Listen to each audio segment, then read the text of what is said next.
Ola Aina stood in front of the mirror of his London apartment, buttoning the cuff of a crisp, cream-colored linen shirt. The late afternoon sun filtered through the tall windows, brushing his face with gold. His reflection looked less like a footballer preparing for training and more like a model ready for a runway show. A faint smile tugged at his lips.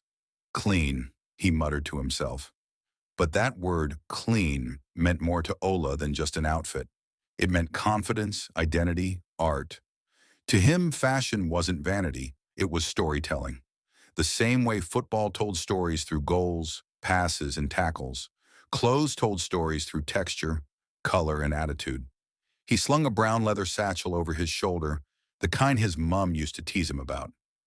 Ola, why do you always carry bag like you're going to office? She'd laugh in her warm Yoruba accent. Because Mum, he'd reply grinning, I'm going to business. Ola's life had always been divided between two loves, football and fashion. As a boy growing up in London to Nigerian parents, his early memories were filled with footballs bouncing against brick walls and his mother's sewing machine humming late into the night. She wasn't a designer by profession, but she could make anything. Church dresses, Ankara shirts, school trousers. Sometimes Ola would sit beside her, watching the fabric fold and come alive beneath her hands.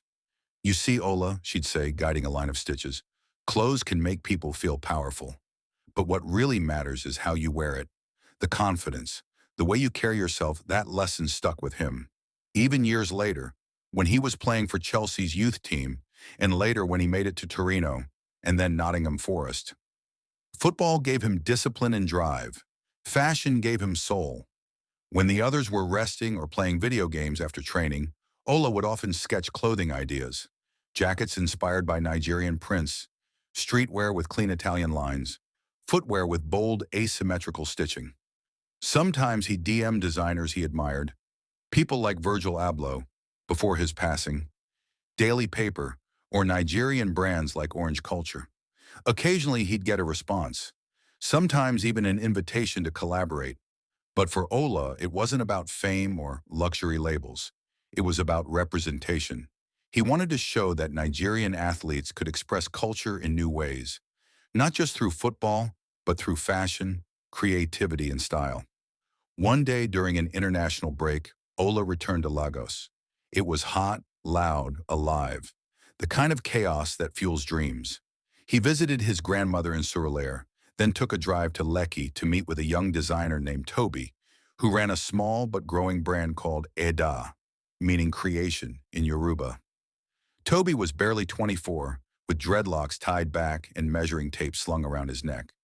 His workshop was modest, a small room with two sewing machines, fabric rolls stacked to the ceiling, and walls plastered with sketches and mood boards. Ola loved it instantly. They spent hours sketching ideas, trading stories about music, growing up, and how creativity could cross borders. When the jacket was finally done a few weeks later, Ola wore it to a charity event in Lagos. Cameras flashed, fans cheered, and social media exploded. The headlines read, Ola Aina merges football and fashion in Lagos showcase. But more than the headlines, what made Ola proud was seeing young Nigerians commenting, "This is us." Months later, back in England, Ola's phone buzzed with an unexpected message from his agent. Hey mate, a London Fashion Week organizer wants you to walk for a designer. Are you interested? Ola nearly laughed. Walk? Like a model? Yes, like a model. They said they love your style, and your Lagos collab made waves. He hesitated for a moment. It felt surreal. But then he thought of his mum's old sewing machine, Toby's passion, and the idea that footballers could be more than athletes. Tell them yes. Fashion Week arrived like a blur. The backstage area buzzed with nervous models, stylists shouting last-minute instructions, and photographers adjusting lights. Ola stood in front of a mirror, again, but this time in a sleek black suit designed by Eda. The Yoruba-inspired sleeve patterns glowed subtly under the lights. The show's theme was Roots in Modernity. When his turn came, Ola stepped onto the runway with the same confidence he felt when walking into a stadium tunnel before a match. Each stride was deliberate, steady. The crowd's applause grew. Cameras flashed like floodlights. In that moment, he wasn't just a footballer. He was an artist, a bridge between cultures, between sport and style. Football had always been his first love, the game that shaped him, challenged him, made him who he was. But fashion was the rhythm underneath it all, the heartbeat that reminded him of home, of his mum's sewing machine, of the vibrant streets of Lagos. He walked to his window looking out over the city lights. Somewhere, someone was wearing one of Toby's designs.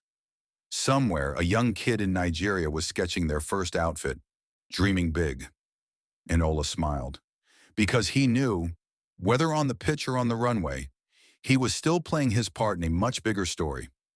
A year later, Ola Aina launched his own capsule fashion line called Thread 11, a nod to his jersey number and his belief that identity is woven from many threads: heritage, ambition, and self-expression. The collection featured clean, modern designs mixed with Nigerian textures and symbolism. A portion of the proceeds went towards supporting young designers in Lagos and London. And with that, Ola Aina didn't just score goals on the pitch. He scored something deeper, in culture, creativity, and the art of self-expression.